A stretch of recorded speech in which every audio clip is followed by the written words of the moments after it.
How's everyone doing? Today I have a Blu-ray update with 17 pickups right here. If you've seen any of these movies, definitely let me know what you think of them. And they are all horror, although some of that kind of bends the edge of the genre right there. But first up is Aggression Scale, which is somewhat of a home invasion movie. It's basically about this mob boss who is putting a hit out essentially on everybody who crossed him. So he sends some goons to kill the families of certain people, and the goons break into this one household and kind of messes with the wrong family because this one kid right there is crazy and insane and essentially a psychopath, and he is just wreaking havoc on it. And this was just palpable tension all throughout. Really liked the cast, and the kid was definitely creepy. He did a fantastic job here. I would definitely recommend checking this one out. Very tense and thrilling. Next up is Bloody Knuckles, which is hilarious. A great horror comedy movie. This is from Artsploitation Films. Definitely one of the best ones they've released. Their first wave was killer. Their second wave, not so much for Blu-rays, but this was highly entertaining. Reminds me of Idle Hands. The one guy, he's a comic book artist, and he gets his hand chopped off, and the hand has a mind of its own, and there's some crazy characters in the end, like this one guy who's like an S&M looking guy, kind of looks like Mad Max-esque character, and he's kind of like a superhero kind of helping out. And there's some great gore scenes in here, and it is just hilarious. I would highly recommend the heck out of this one for horror comedy fans. And it also deals with free speech as well, which is really cool. And some really good special features on this release too. Next up is Scarecrows. I remember watching this a long time ago. This is a great 80s scarecrow horror movie. A bunch of people rob a bank, the plane goes down, somebody's double crossing them, and they land into this kind of like a farm field essentially.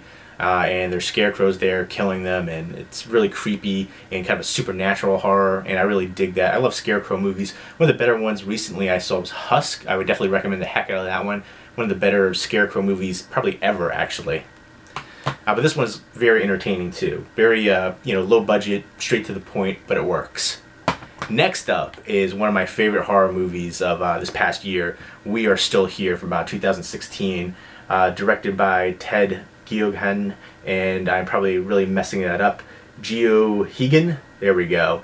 It has Barbara Crampton in here, Larry Fessenden, Lisa Marie, a few recognizable people, and great atmosphere in here. Incredibly creepy, kind of a haunted house movie.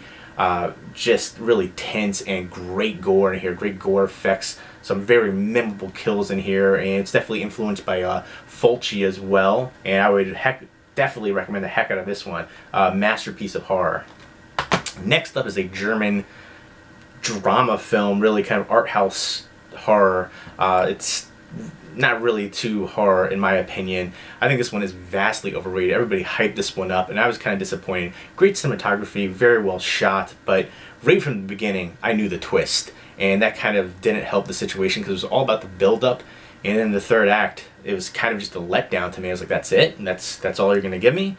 Again, beautiful cinematography. That was the high point of this. But there was really no scares at all here, and it was mostly drama.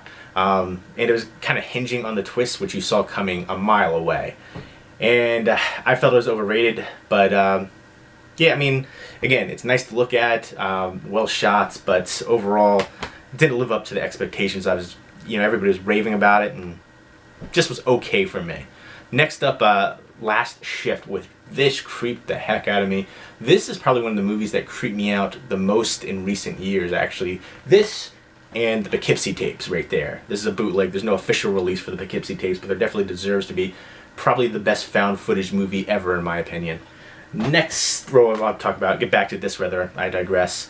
It's basically about a female rookie police officer who's doing her last shift on an abandoned police station, and there's all kinds of creepy imagery happening. There's like a cult involved, and she keeps getting these phone calls, and she keeps seeing all these haunting images dealing with the cult, and there's a tie-in to her personally. And the twist at the end, I kind of wanted a little bit more from it. You could see it coming, but then what happens, I was like, they could have done a little bit more. That it's kind of a missed opportunity. But overall, this one was so creepy. The imagery definitely stays with you long after viewing. I would definitely recommend checking this one out as well. Great creepy film. Next up is the Vatican Tapes, which is a simple possession exorcism kind of movie. kind of you kind of forget about it after you watch. Nothing really special, and the ending was kind of a letdown as well. It does have Michael Pena, who's really good in here. A few other recognizable people, including Digimon Hansu, who I always remember from Amistad. He's in a bunch of different stuff. He was also in The Legend of Tarzan recently. But it's, again, a simple possession exorcism movie, formulaic, and the same kind of things that happens, the horror tropes and cliches. But it's decent. I'd say it's slightly above average. Nothing you need to go rush out and see, but if you're a fan of the genre, you can check it out.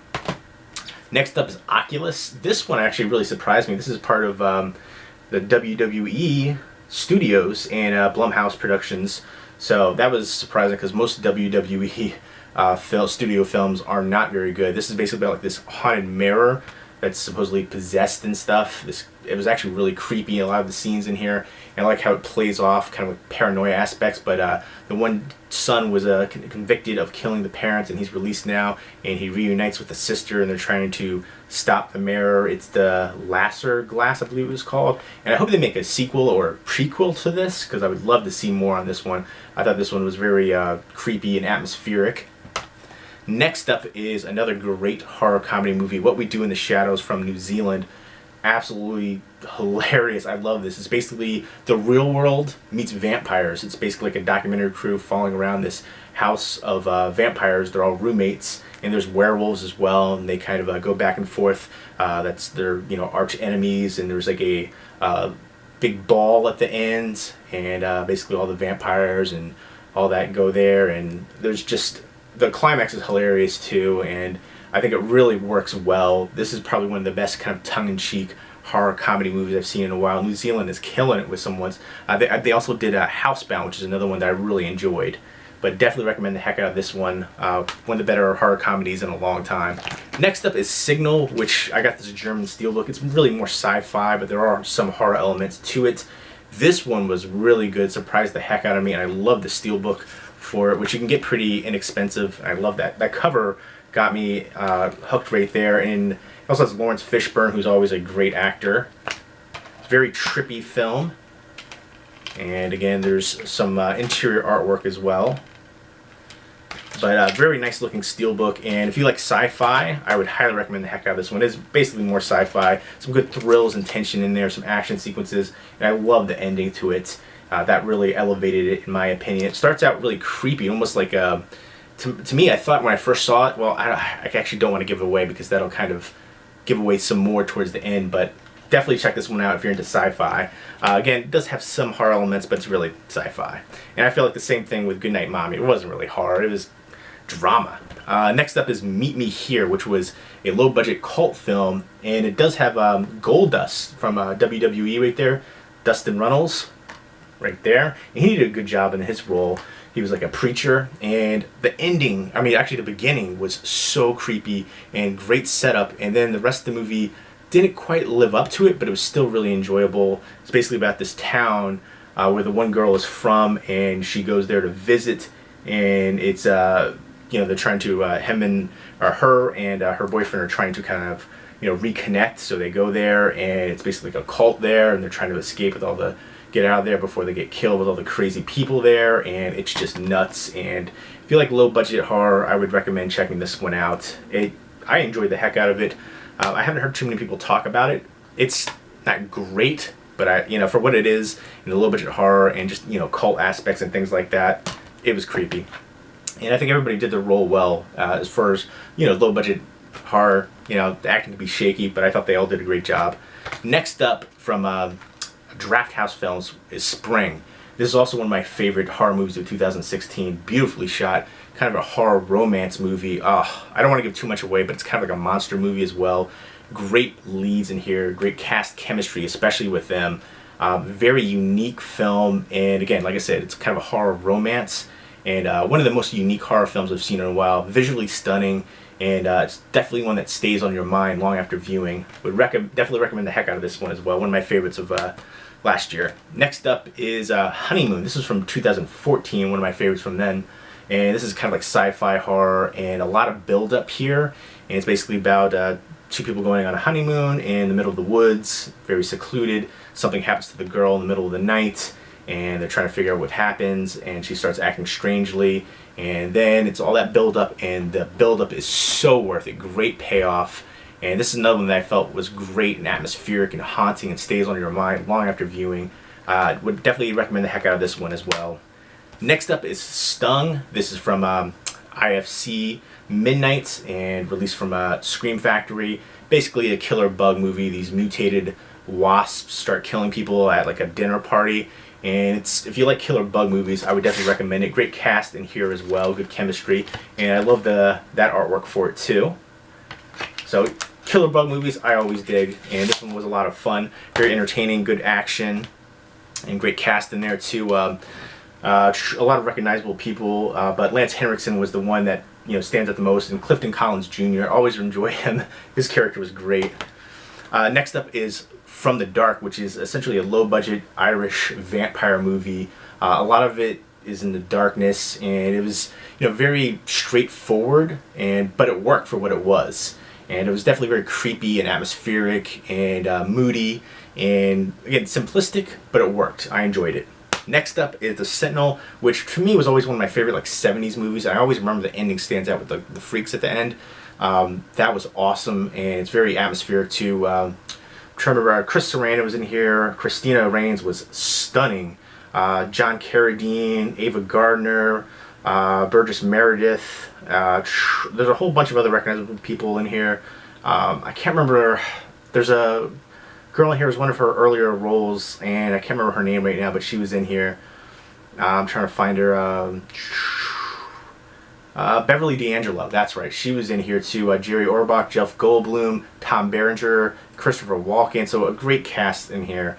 And the lead actress was fantastic, Christina Rains. She definitely drove the film, and again, very haunting and creepy. And basically, it's all about this guardian from the gates of hell, is the whole aspect of it. And I love the ending. This one, for me, one of my favorites of the 70s that doesn't get enough recognition.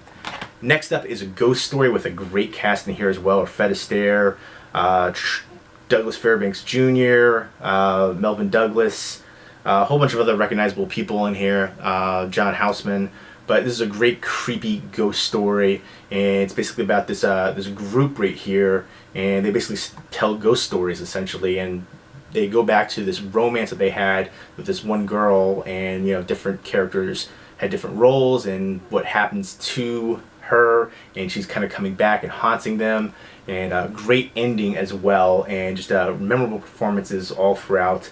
This to me is definitely another classic. This was released from Scream Factory from the early 80s. So those are the 17 Blu-rays right there, all horror, although you could kind of say that The Signal's more sci-fi, and Goodnight Mommy's more drama. It's a German film, German art house horror, if you will. But let me know if you've seen these movies and what you think of them. Leave me a comment or video response down below. Hope everyone's doing well. Take care.